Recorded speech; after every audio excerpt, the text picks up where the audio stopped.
ma arvan, et 70-ndatel, 80-ndate alguses ei olnud vist kedagi, kes ei oleks kohtunud Monsteraga. See oli selle aja kõige populaarsem moetaim. Igas vähegi tõsiselt võetava asutuse foajees kasvas kindlasti Monstera. Ja lisaks oma kihvtile kasvukujule oli sellel veel üks põhjus. Monstera on oma loomult üsna vastupidav taim.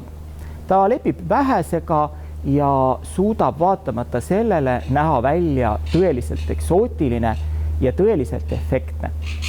Tegelikult looduses kasvab ta aga Mehhiko vihmametsades ja oma nime Monstera ehk siis tõeline monstrum või mingisugune õudusfilmide tegelane ongi ta saanud oma iseäraliku ja võimsa kasvukuju tõttu. Monstera üheks kõige iseloomulikumaks tunnuseks on ilmselt tema suured auklikud lehed. Ja nende lehtede järgi kutsutakse teda ingliskeelses maailmas ka näiteks Šveitsi juustutaimeks. Miks Monsteral on sellised lehed?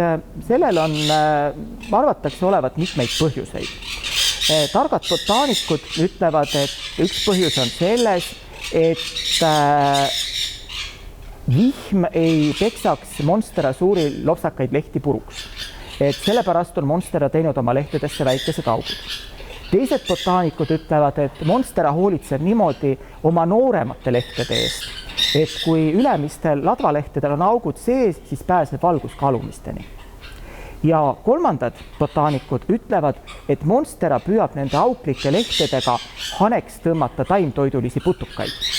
Kui mööda metsa lendab putukaema, kes otsib kohta, kuhu mune muneda ja näeb sellist auklikku lehte, siis ta mõtleb paratamatult, siin on ju keegi juba elab, seda lehte juba süüakse, siia ei ole mõtet enam muneda ja lendab edasi.